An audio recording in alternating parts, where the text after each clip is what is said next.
Muraho neza, nguhaye ikaze kuri uyu muyoboro wacu wa YouTube. Njye nitwa Music.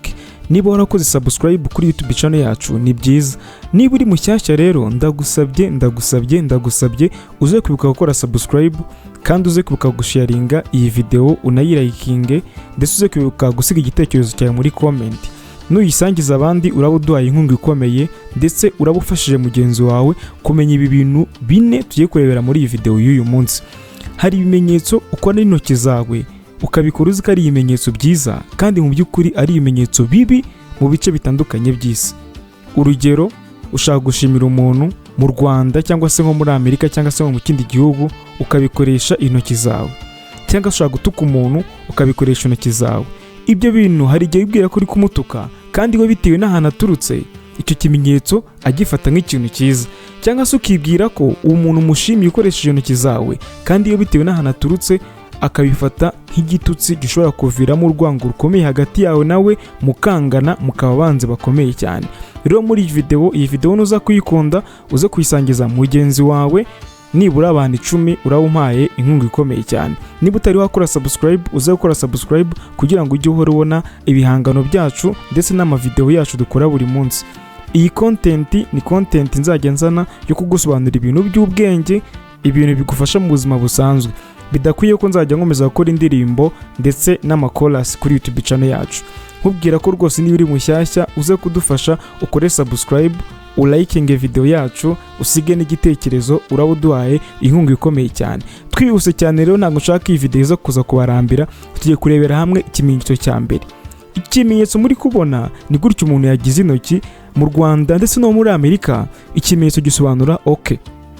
Aho umuntu wenda tuvuga urugero, umuntu yaguhaye akazi ugakoze neza, hano kugushimira arakubwiye ngo okay. Hano ikimenyetso kigaragaza ko agushimiye.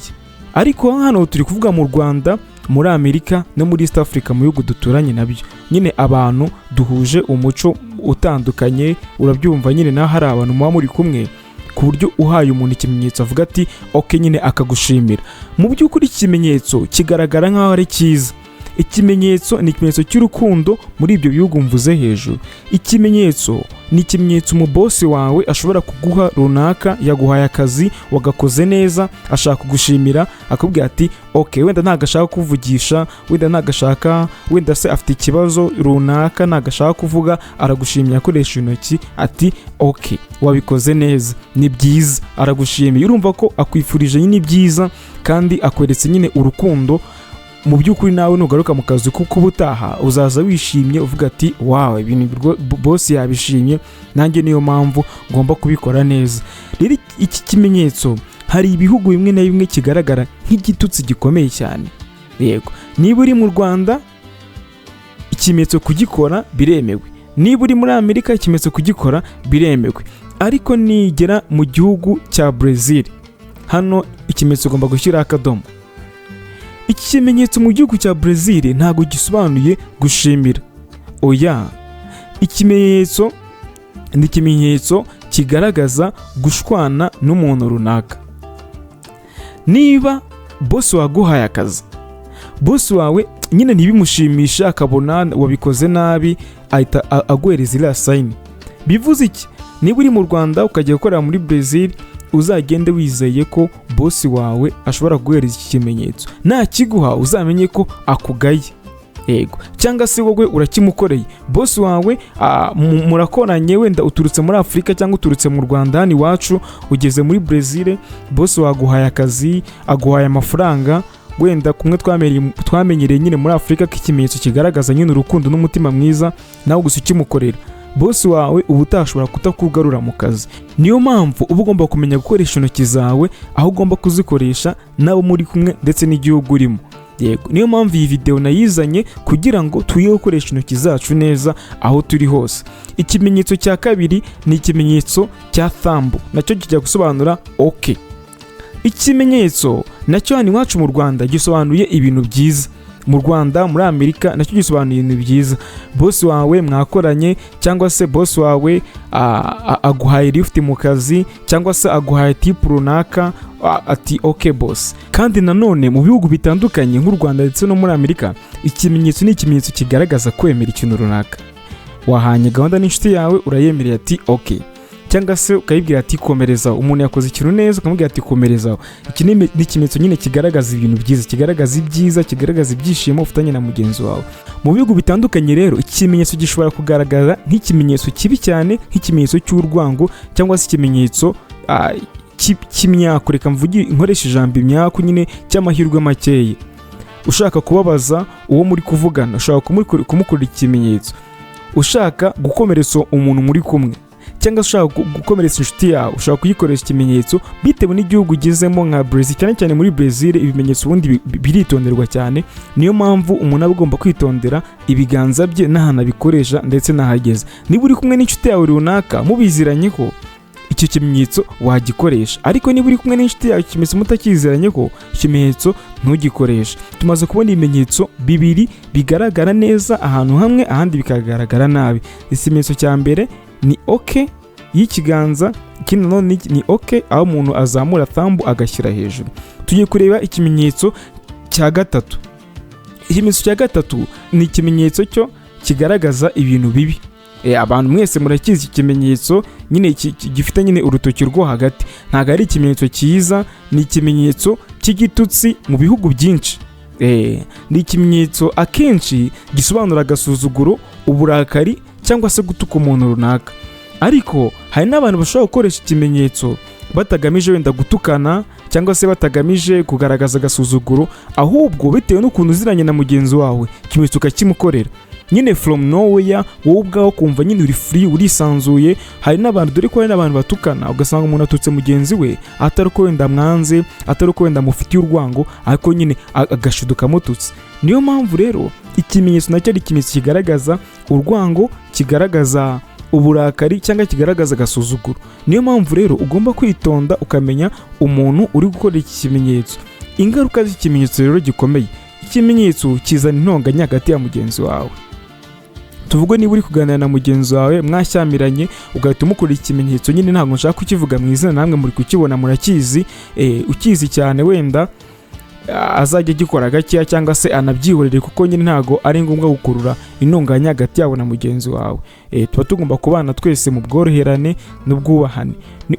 Iki kimenyetso nanone kizana ikintu cyitwa intonganya, nyine nkuko nari mbivuze hejuru, kurwana. Ugasanga urwanye na mugenzi wawe utabiteguye biturutse ku kimenyetso nyine cyoroheje wakoze, wibwira ngo kiroroheje, kandi mu by'ukuri ikimenyetso kigamije gutukana, kigamije kuzana amakimbirane, kigamije kuzana intonganya. Nyine wowe uzajya ukirinda, kuko akenshi na kenshi ikimenyetso mu bihugu byose kigaragaza nk'ikimenyetso cy'amahane, ikimenyetso cy'igitusi, kandi kizana nyine umwuka mubi hagati yawe na mugenzi wawe no muri sosiyete rusange. Rero niba uri mu Kristo, ibi bintu ujye ubyirinda, umenye ko gukorera Imana ari cyo kintu kiruta ibindi byose. Ikimenyetso rero cya kane tugiye kureba ni ikimenyetso finger sign, nyine aho umuntu nyine asa n'uhese nyine urutoki.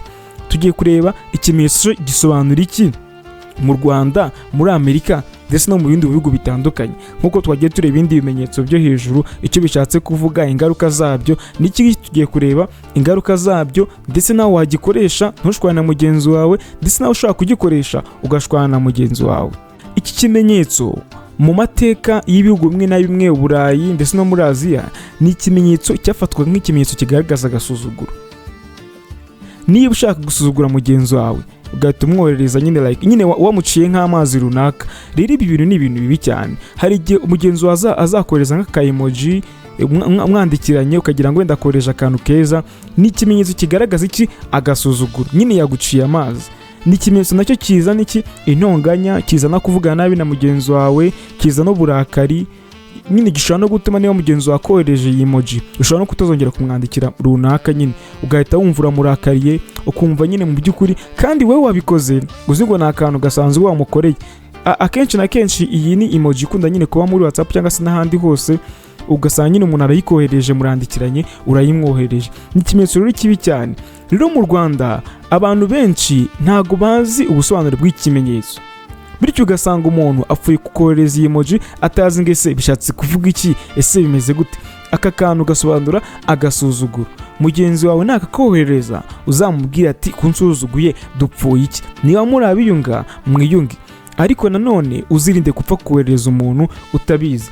Rero tuvuga urugero akamenyetso ugakoze muri Aziya rwose, cyangwa ugakorera muri Brazil ho rwose waba ukoze ikosa rikomeye, cyangwa ugakora nko mu Burayi waba ukoze ikosa rikomeye, kuko nyine bo ari abantu bari serious cyane, ntago bameze nkatwe nyine tuba turi ahantu nk'ahangaha nyine umuntu ashobora gukorera ikintu kihangana, bo baba bari serious cyane, ashobora no guhita gushyikiriza n'inkiko akaba arizo sobanura ibintu byanyu. Rero uzajya witonda, ujye umenya abantu muri kumwe naho uri, umenye ikimenyetso ugomba gukoresha n'icyo utagomba gukoresha. Ibyo bimenyetso byose bine nk'uko tumaze kubibona, harimo ibimenyetso bibiri bigaragaza urwango n'ibindi bimenyetso bibiri bigaragaza umutima mwiza. Ese mu by'ukuri wowe wakurikiye video yose kugeza ku musozo, ni iki kimenyetso ubona wazajya ukoresha mu buzima bwawe busanzwe? Ni ikimenyetso cya mbere, ni ikimenyetso cya kabiri, ni ikimenyetso cya gatatu, cyangwa ni ikimenyetso cya kane? Iyi video niba igufashije uze kwibuka kuyisangiza mugenzi wawe nk'uko natangiye mbivuga.